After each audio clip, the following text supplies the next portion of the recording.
Hey, Scholar, whose book are you reading now? I'm enjoying a great reading by Stephannie Solomon. Her conversational writing style, disciple-centric themes, and liberal approach to topics is such a blessing to me. She's so on point. Wow, she sounds like someone I want to hear, and her book's like something I need to share with my book club. You know, her books are accessible through all electronic mediums and at the brick-and-mortar booksellers, and you can hear her on her weekly blog talk radio show. I take it she's on Twitter and other social networks? Yes, and she's funny, too. Sounds like the author and her books have great personality. I'll be getting my copies today.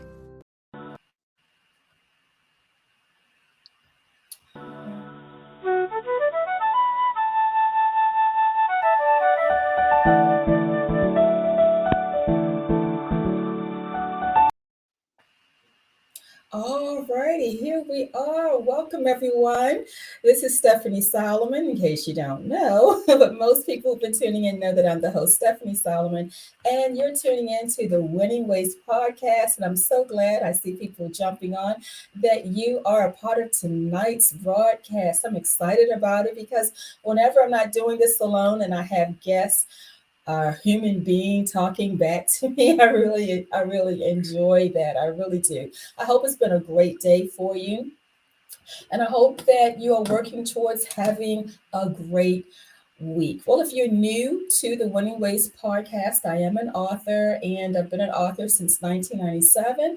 I've been podcasting since the fall of 2010, and that's through the audio platform. So this whole YouTube way of being a podcaster, which was suggested to me about a year or so ago, and I just took the leap and did it this year. But it is different, and here we are. We're still podcasting, and it's all live too as well. And also, I'm a life coach for those who are interested. I started that during the pandemic. So a lot of the broadcasts in the past, and still are, have been birthed out of or conceived from my writings, as well as now life coach experiences. Well, this is May, and May is not only my birthday month, woohoo, another year around the sun I've been, but I tell you, it's Mental Health Awareness Month. And mental health awareness really is a big deal.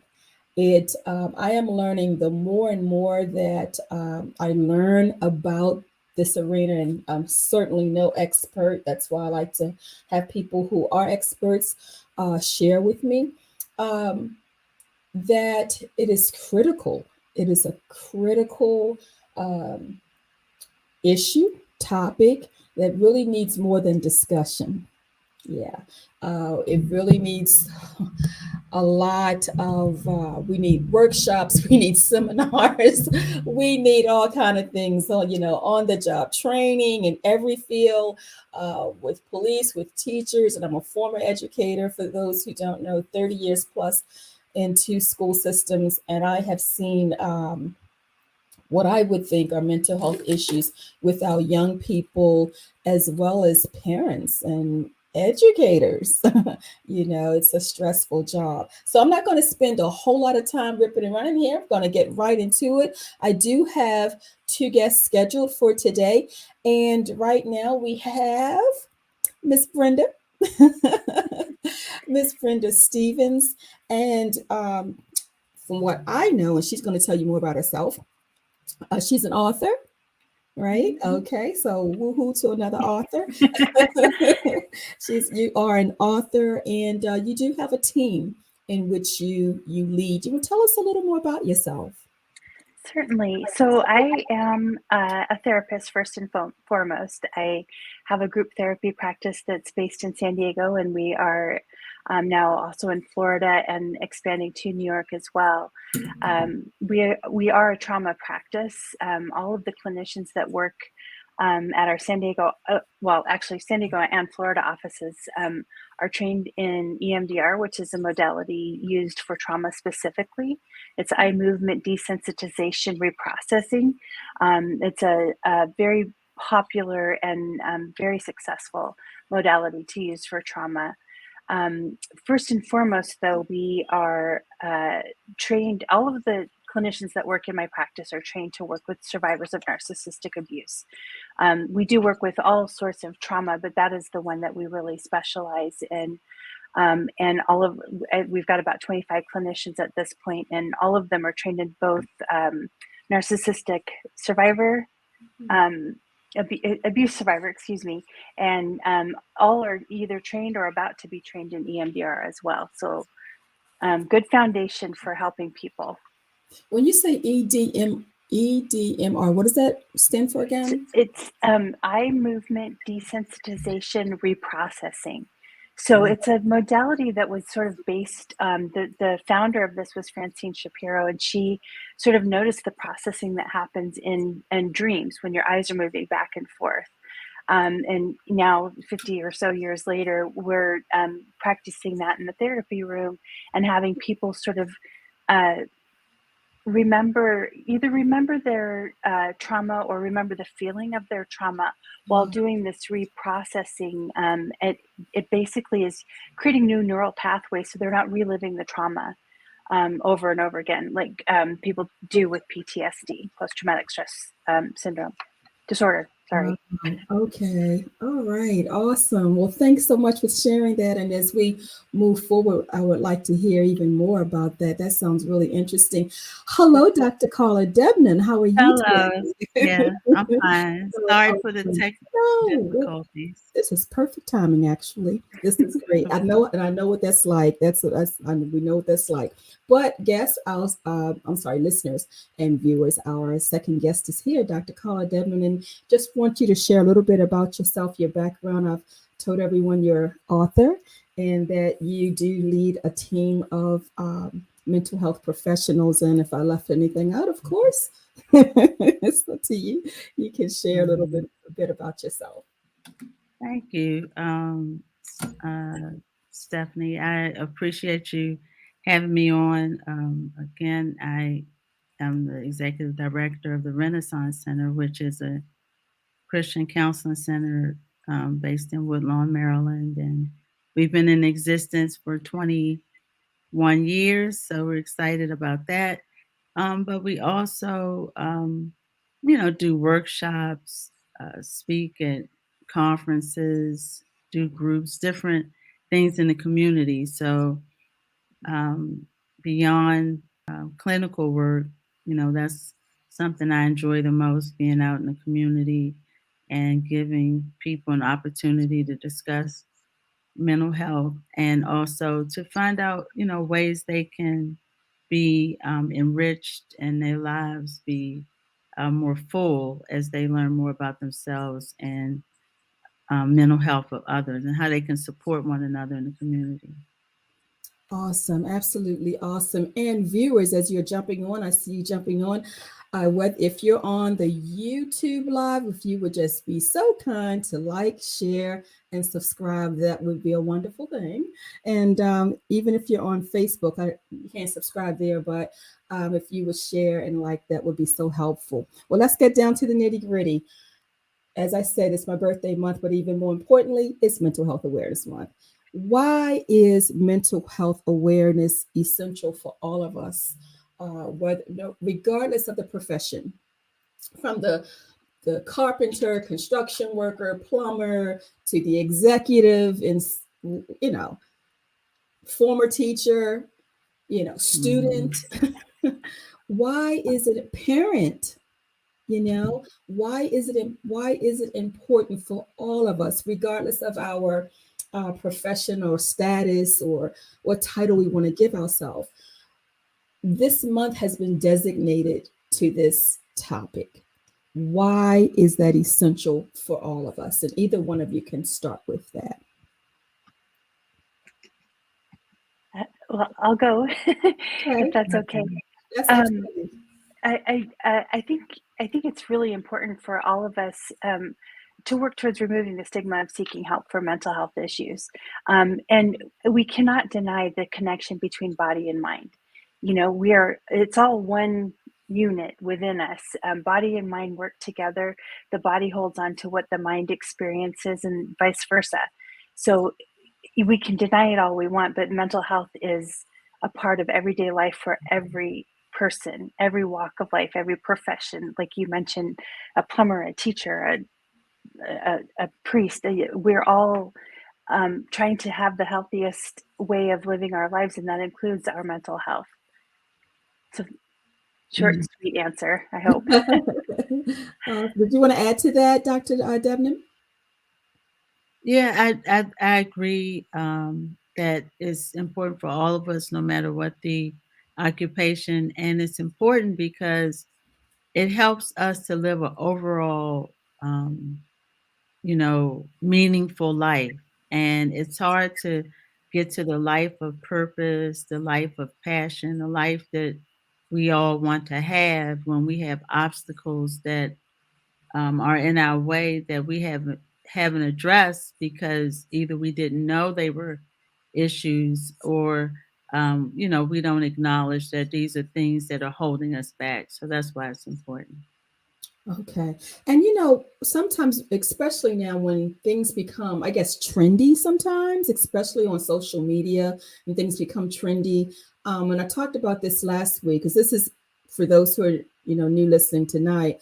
This is actually part 2 of the topic. Part 1, we brought this up as well. And so I would like to hear your viewpoints on it. But sometimes terms, words become overused. They become trendy, it's the buzzword or the buzz term. And things don't last because people are into, I guess, the moment, the trend, and not, the significance behind it, or that should be behind something or undergirding something. I myself see mental health and mental illness thrown around. Are they one and the same, or are they different? If they're different, how so? Mental health, mental illness. Right. Well, mental illness is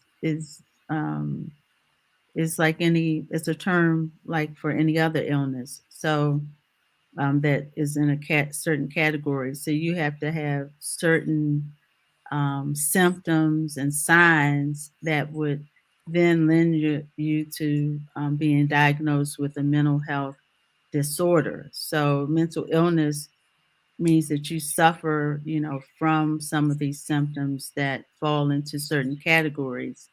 And so that's the illness part. And that's where, we hear them interchangeably, because if we don't manage our mental illness, if we have one, then we do, have challenges in the world. But mental health is just like when we go to our primary care physician to get a baseline, what's your blood pressure, blood sugar, all that. So there's a baseline of mental health that we all aspire to have and would love to have, but we know sometimes we don't have that.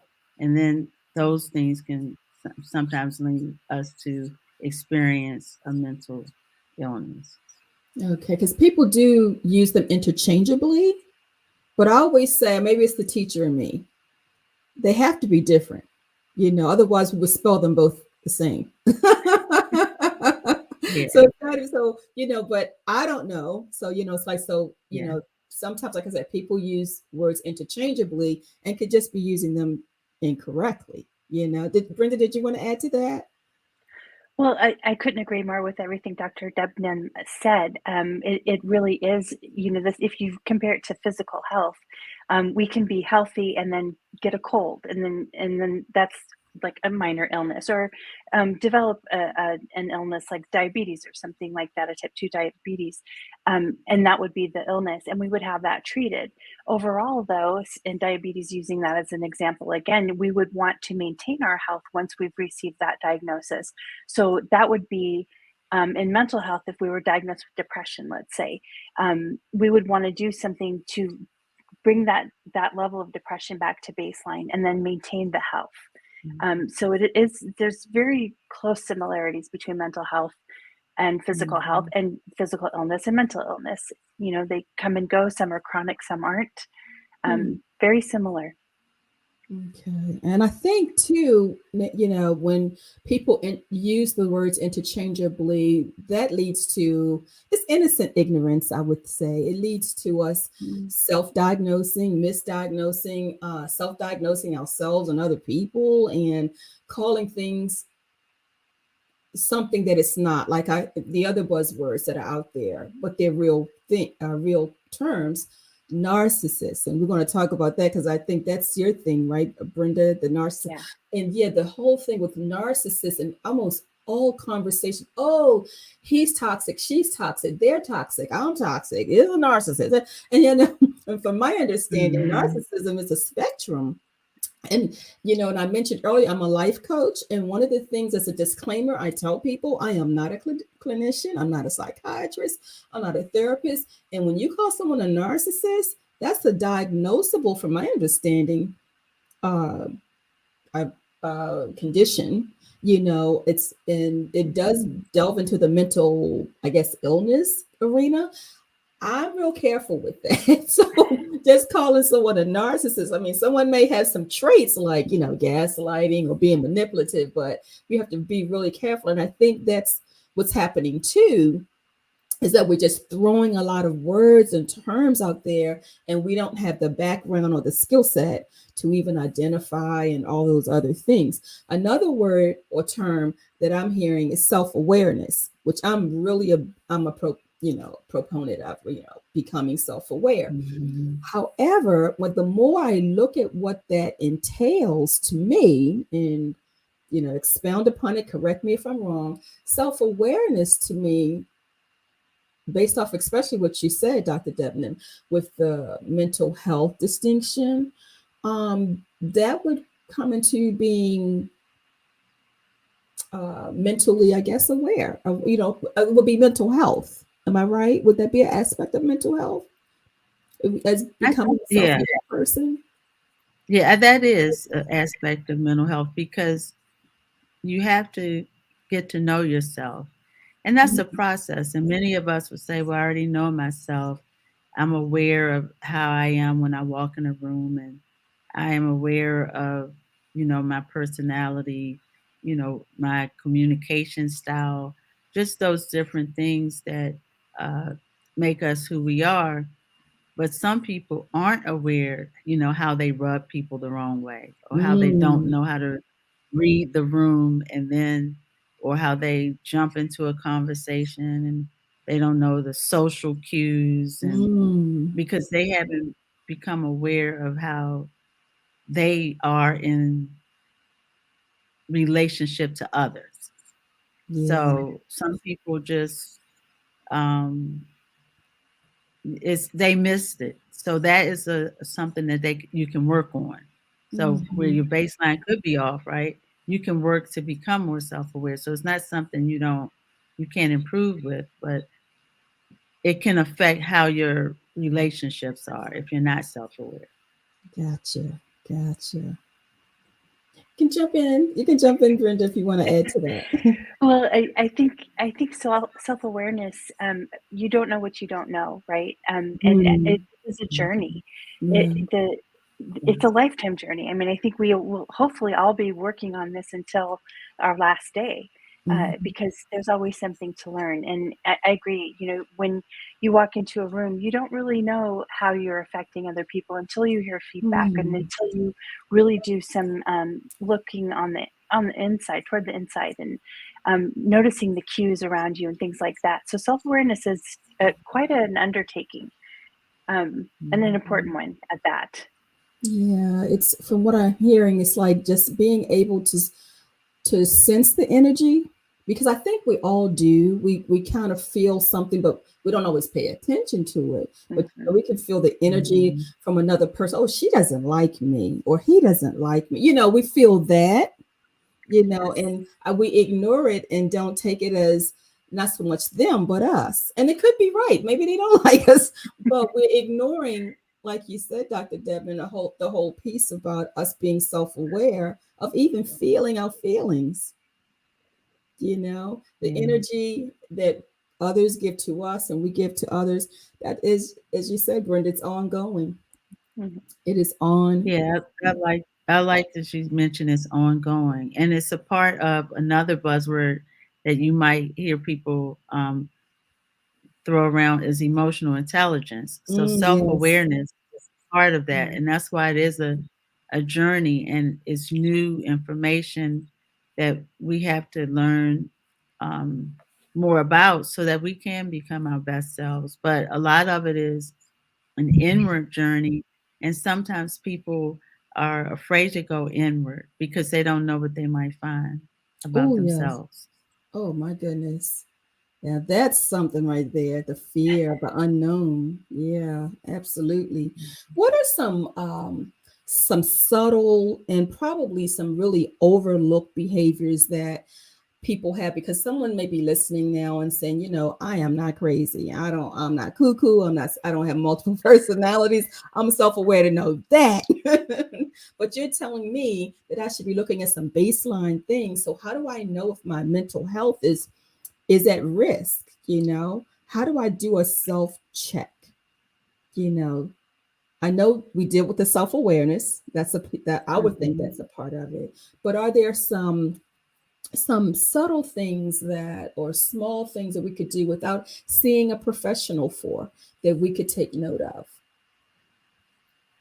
Absolutely. There are so many things that we can do without, although I'm Mhm. not discouraging therapy, I think it's for Right. everybody, but Mhm. so many things we can do. And self care is another one of those buzzword terms that Mhm. is very popular right now. Mhm. But I think it's essentially important.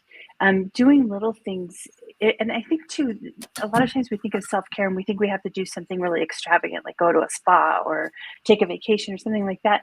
And self care can be little things where you just take moments to take inventory. How am I feeling? Is my body tense? Are my shoulders up to my ears?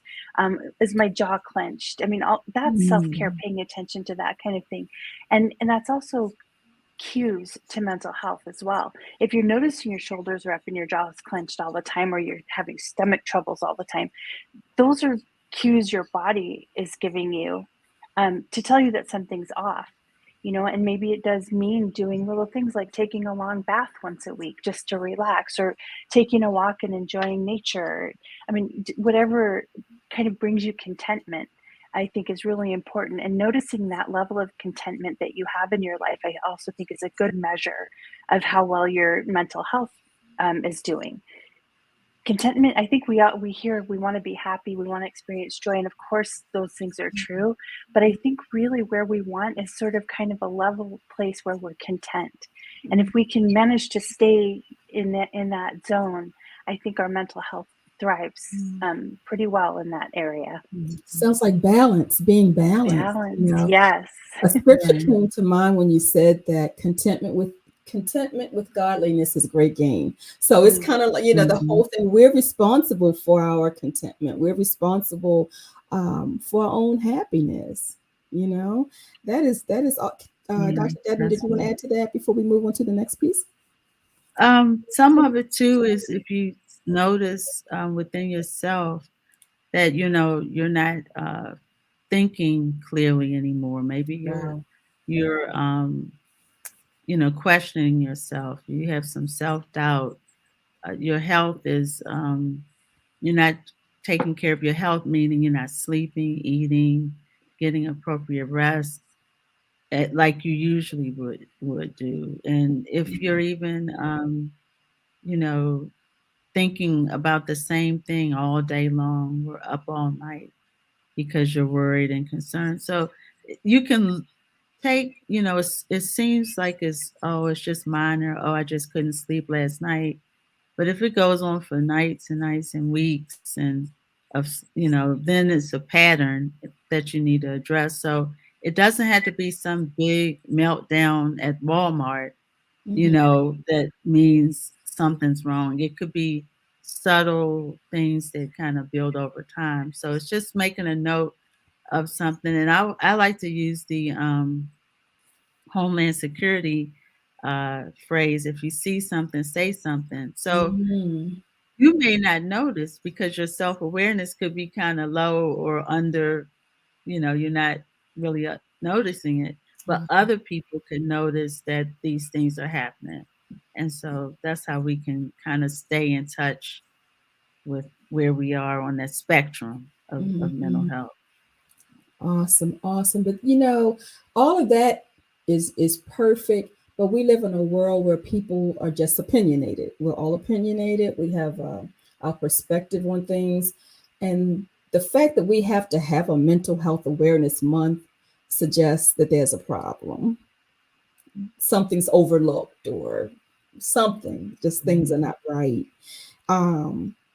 What I've noticed in my limited time on the earth is that there's stigmas attached to it. And there's fear, there's ignorance, there's shame, there's guilt, a whole lot of different things. Let's address the elephant in the room, which is the stigma. Mental health over the years. I mean, I just think about the movie. I think it was not Rain Man. It was the one. I think it was One Flew Over the Cuckoo's Nest.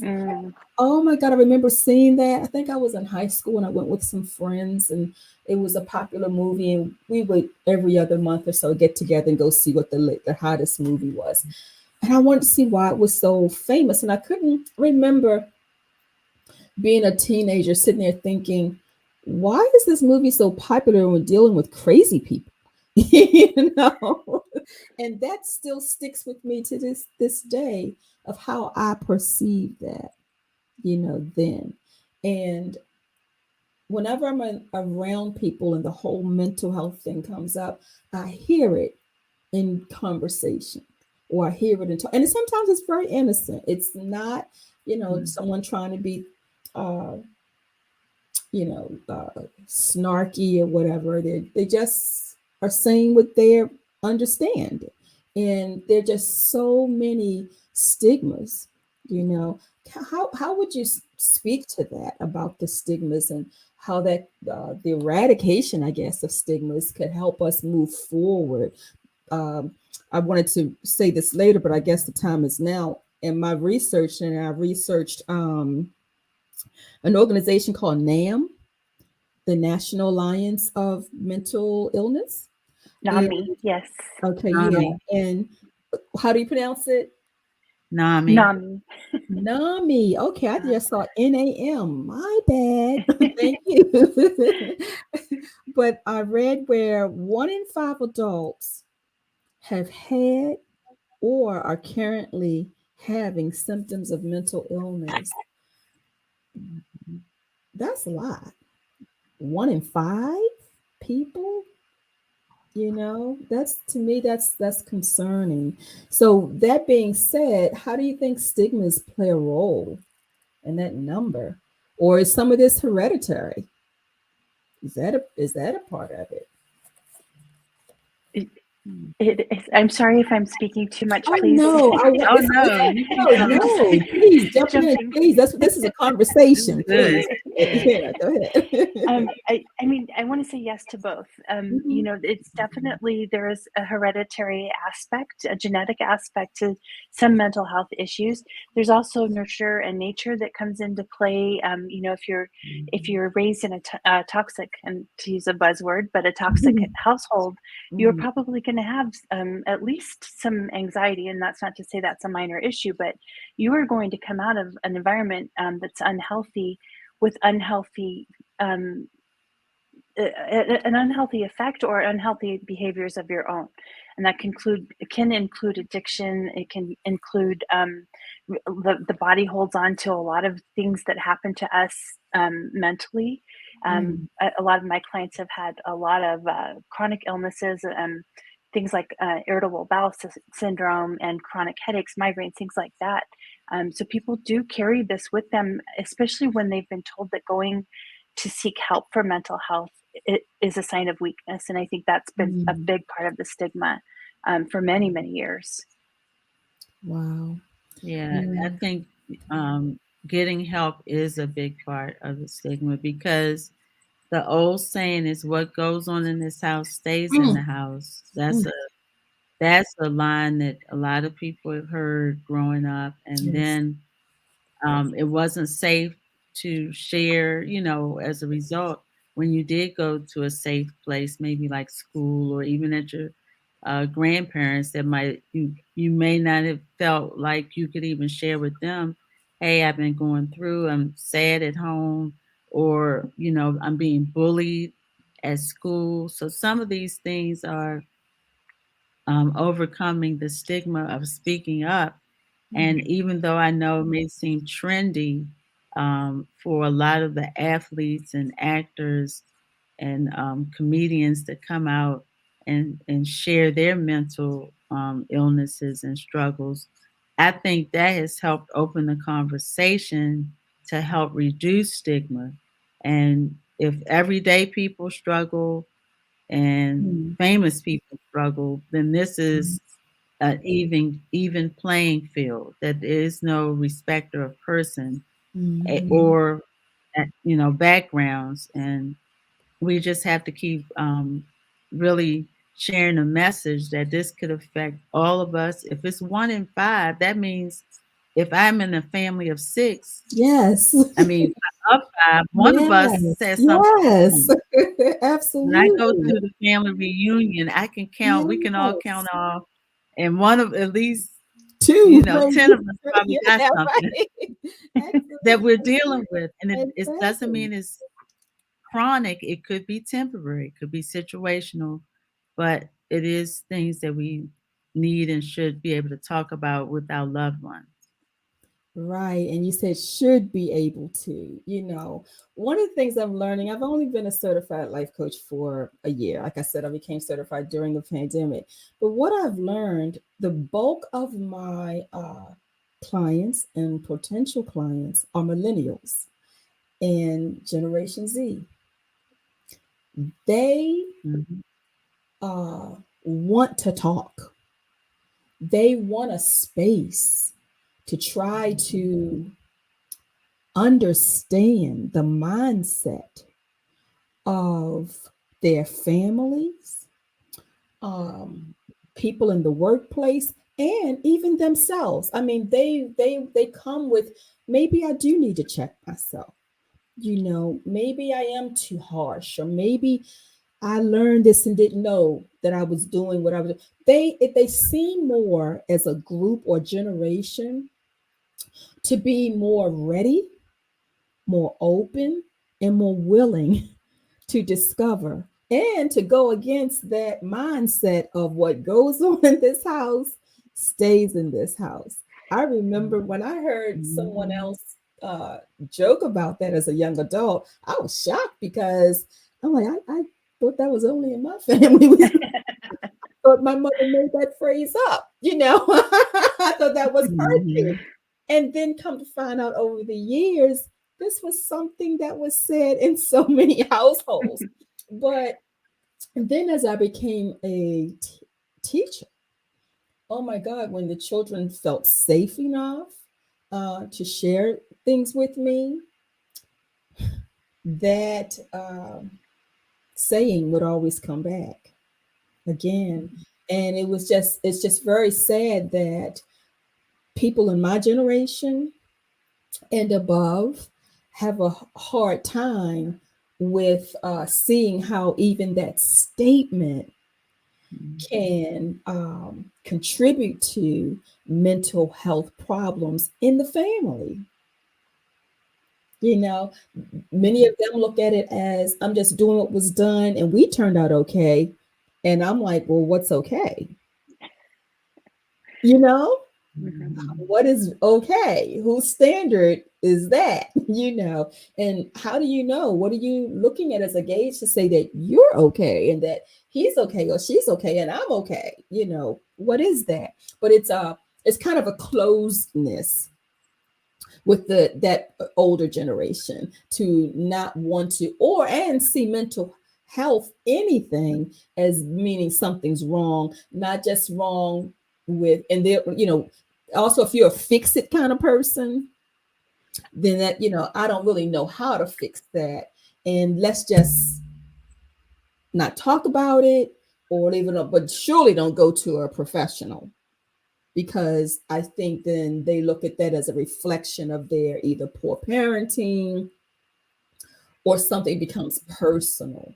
But I say all those things because it just is like, it becomes a cycle then. So no one's getting fixed and no one's seeking help. And so we're just going to do this dysfunctional dance all over again with another generation. And, that kind of thing. And it's just a cycle repeating itself, and that's another word, dysfunction.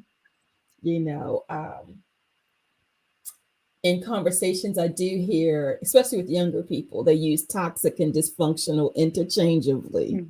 The bottom line is it means something's out of order. Something's wrong. Yes. And, even with, I've worked with young people who are of different ethnicities. And I've learned that their culture, their upbringing is different. Something as simple as looking an adult in the eyes, I didn't, I thought a girl was being disrespectful until in her culture, you don't look adults in the eyes. And we're taught, communicate, look someone in the eyes, and, young men and young women who want to aspire to a lot of things that our society considers success. In their culture, we live here, but that's not our version of success. And so this conflict, arises between how do I fight against, and I don't want to fight, but how do I be true to myself and fight against what's going on in the home? It just creates so much distress. And I shared this last week, I saw so many young children, mostly girls, who were cutters. And they would cut themselves because of the just the harshness of things that they were dealing with at home. And it wasn't all sexual, because a lot of times people think, oh, it must have been something sexual. Not all the time. It was just something as simple as, I want to be a gymnast, or I want to be a statistician or something like that, but my father wants me to be, or my mother wants me to take care of the kids. I can't get my homework done because I'm the oldest girl and I have to take care of my siblings, things like that, and creating trauma. And I could relate to it because I was the oldest girl of 6, and it was just a traditional thing. You did most of the work, but I suffered migraine headaches. And it wasn't until, oh my God, I was in my 40s or something that it all connected, because it went from migraine headaches to getting treatment for that, really on medication, to the shaky leg that couldn't stop, and the upset stomach. Then in college, it got really bad, to chest pains where it was so tight that I had to breathe through my mouth in order to get air. It was horrible. And each time the doctor would say, there's nothing physically wrong with you. And I would cry because I'm like, I know I'm feeling this. And eventually, they would ask me, what's going on at home, or you want someone to talk to. And I would really get like, oh my God, they think I'm crazy. And I went through my young adult years with that particularly, but I had one doctor who said, hey, this stress, whatever you're dealing with is stressful. Could be school, whatever, your finances. I was a young person on my own, so it could have been a myriad of things.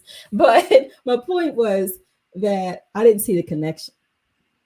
And they were telling me that it's messing with you physically, and then stress is moving through your body, so that was a learning experience. And it was very difficult for me to monitor that. And as I think you were talking about, Dr. Debdam, to be self-aware enough to see and notice when I got sick. I mean, sick stomach to the point where, I was convulsing. It was terrible, and what is happening in my life when this happens? What am I thinking? What am I experiencing? And so I become a bit sensitive to other people when I hear those things, because I'm like, all this time I thought I was the only one with this unusual phenomenon of things happening, but then seeing other people but I can see why mental health awareness is a big deal, because we have to talk about it and understand that these things can make us physically sick too, and eventually take us out of here if we're not careful. But my big thing is repeating cycles, repeating cycles of behaviors that can be abusive, and we don't even really know that they're abusive either. Yeah. It's a lot to dysfunction and toxicity in our relationships that we've normalized, as you said, that Mm, is a part of what we do, and whether it's in our families or in our workplaces or even in our congregations, where we might have normalized some behaviors. And I never forget, we had a family that when they came in for therapy, they said, "Hey, we're not angry. We all just yell at one another." oh wow. And so don't get disturbed by this, but this is how we communicate. Wow. And and you think about it, it's like, well, why do you yell?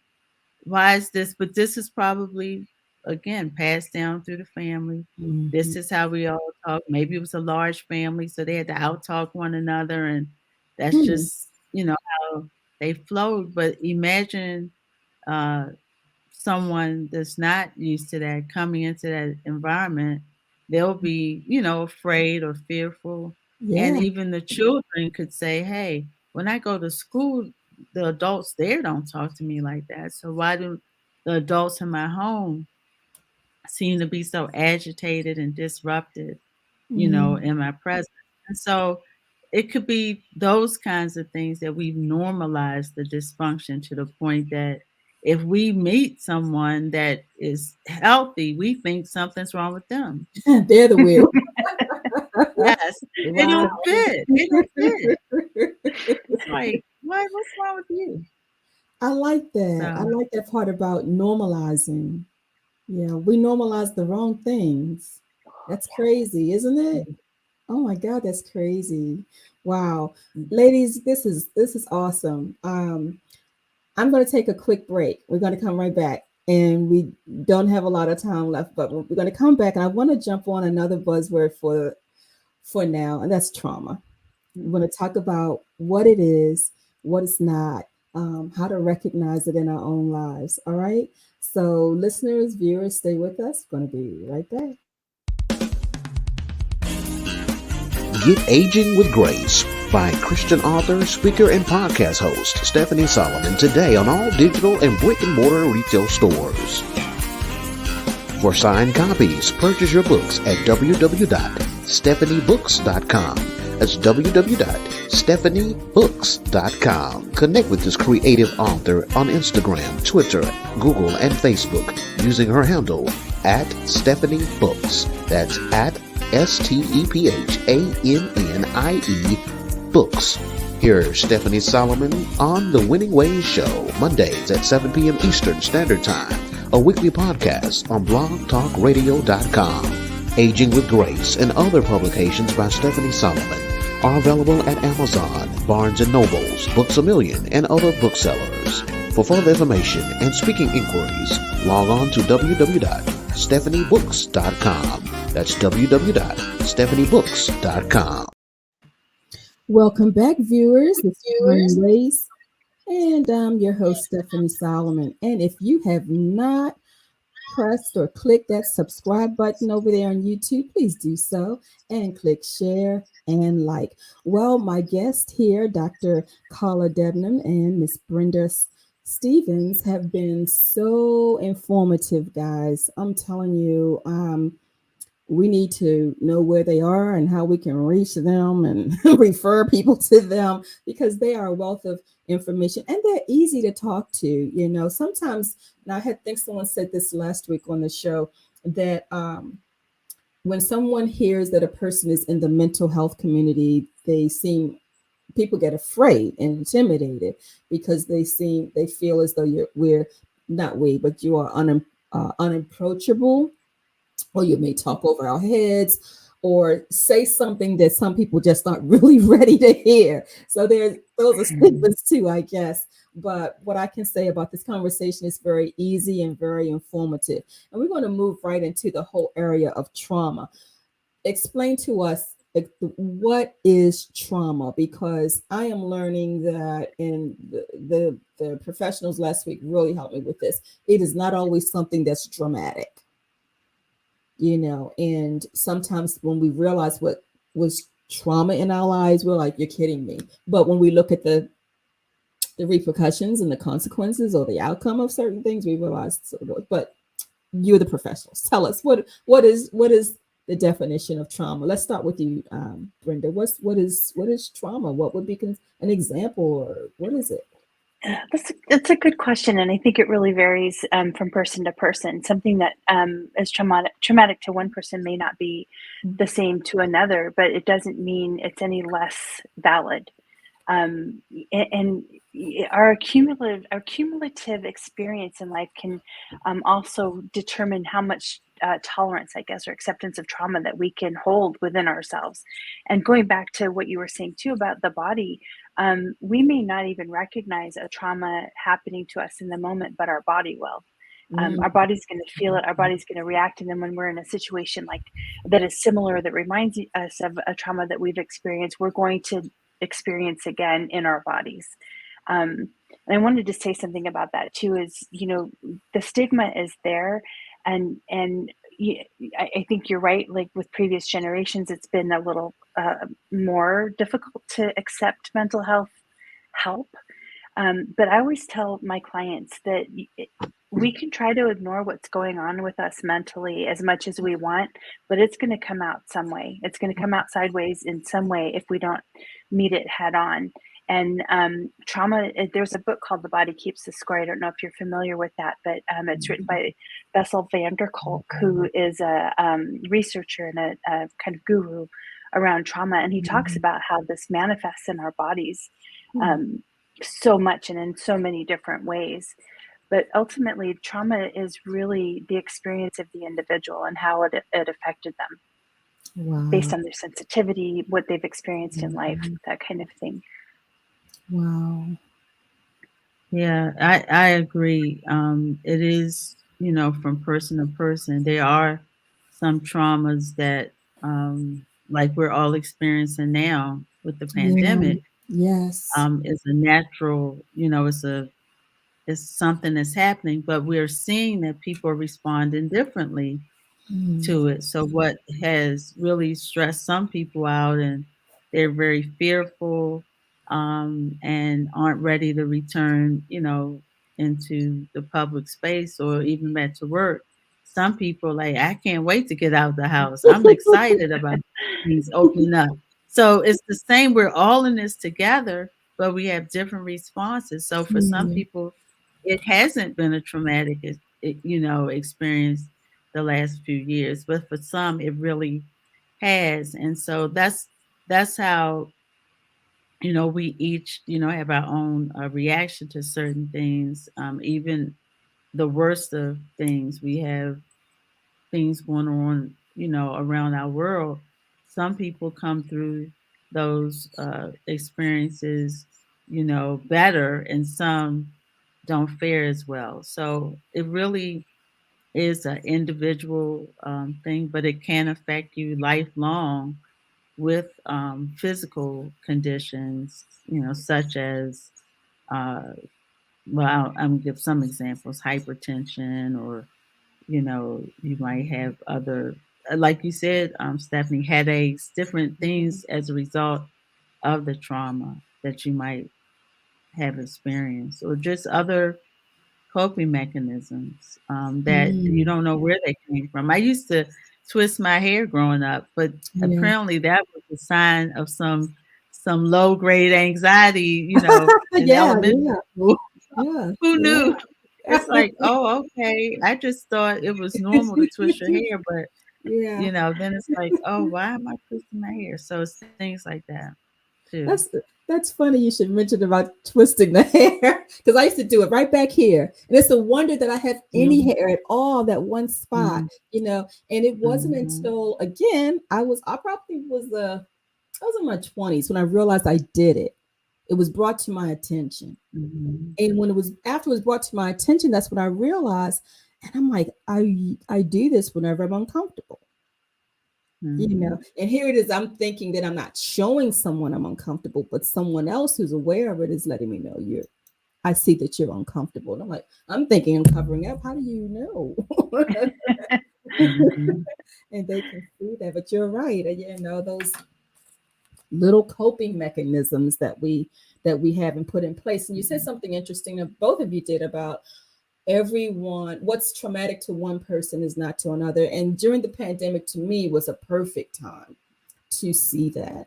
You know, I didn't excuse me, I was having a conversation with someone when we were really in the thick of the lockdown, and I was sharing with her. I said, you know, I don't agree with, I don't condone the rude and behavior of people ripping masks off and defying authority and all that stuff. I said, however, I think I understand it. I said, because even though I can't see myself going out and saying to someone, take your mask off, because that makes me feel better.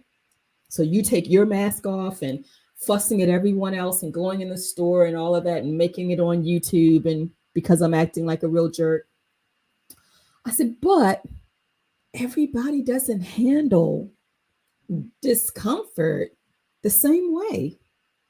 And someone may say, but what's the discomfort of wearing a mask? I said, well, we may think it's silly, but for some people, it could be. So if you're claustrophobic, maybe, or whatever. I mean, I know I don't like being on the elevator too long. I'm always looking for a way of escape. Even when I go, wherever I go, anywhere, I'm always looking for, if I'm not sitting on the end and I'm in the middle, you know, I went to a show the other day and my seat was in the middle. I was like, in my mind, I was like, man, I sure wish I had that end seat. Because I'm always looking for a way of escape. That's me. I become self-aware about that. But what I was saying to her is, you may not feel whatever when you put a mask on, but some people may feel confined. And it may not be a medical thing with asthma or something like that, but they just may feel psychologically confined. And I think even though we're all trying to work through this, I think it was a time of really being empathetic that we saw as a nation, as a world. We were not the most empathetic beings.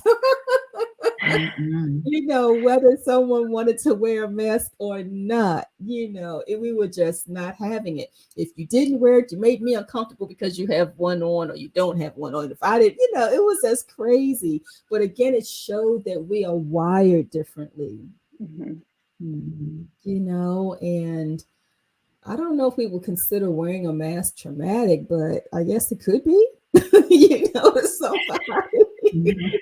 For some people, it could be. Yeah.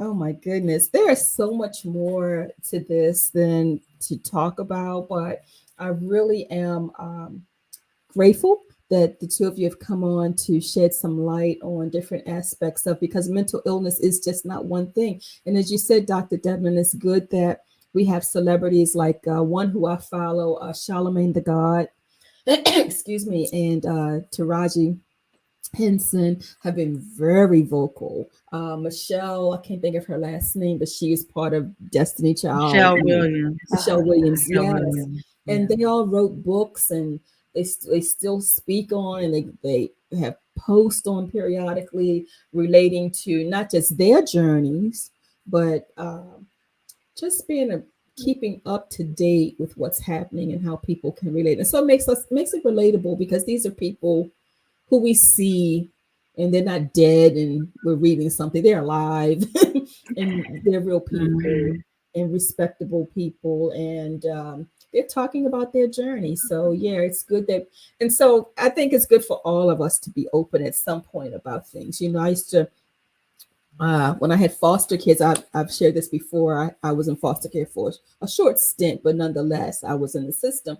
And when I would have children who were foster care, once they found out that was my experience, a lot of the walls that they had broke down, because they felt that oh my God, you're relatable. You didn't just hatch out of an egg and don't understand me, you know. This is relatable. And I think that the same thing happens with mental health. The more we talk about it and share aspects of our life, that it's relatable. It's something that all human beings are susceptible to, because life happens, and this or that can take any of us out. Would you do us the honor of closing us out, telling us what we ought to, you're passionate about mental health, or what is it about it all of us should consider, and then tell the audience how you could be reached. I know you're both on social media.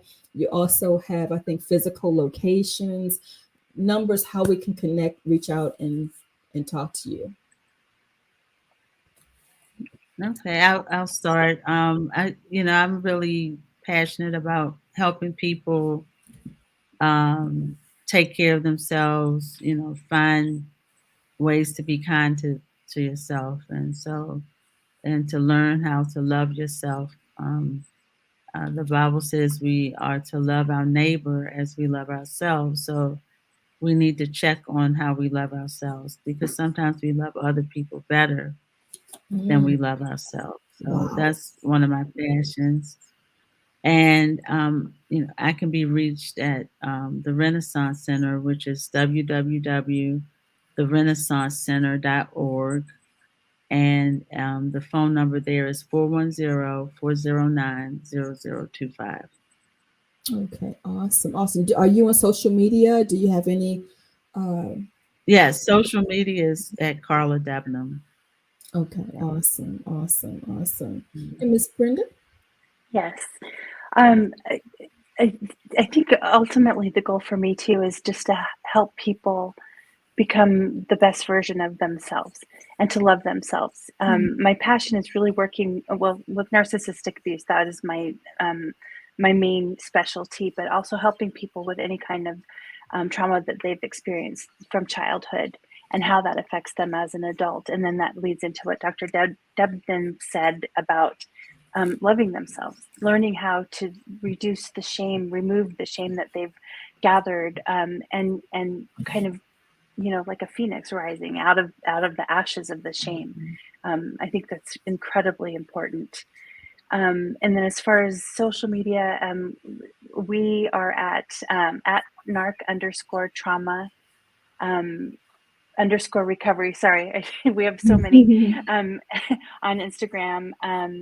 Website is stephens.therapy.com. It's STEPHENS, stephens.therapy.com. And then we also have narctrauma.com, a website there too. And I can be reached through any of those modalities. Okay. Now the narc, that's for the narcissist, correct? Yes, because it's too hard to spell. Narc is much easier. Now, did you write a book on narcissism? Because I know there's a book out, the Narcissistic Parents, but that's by Carolyn Foster. But is yours just for the narcissist, or the narcissistic sibling, husband, wife, or is just the narcissist in general? Well, my first book is about narcissistic mothers and their relationship with their daughters. So it's Narcissistic Mothers. Oh my gosh, I'm blanking on the full name of the book. I'm so sorry. It's on Amazon. If anybody's interested, you can just type in my name and it'll pop up.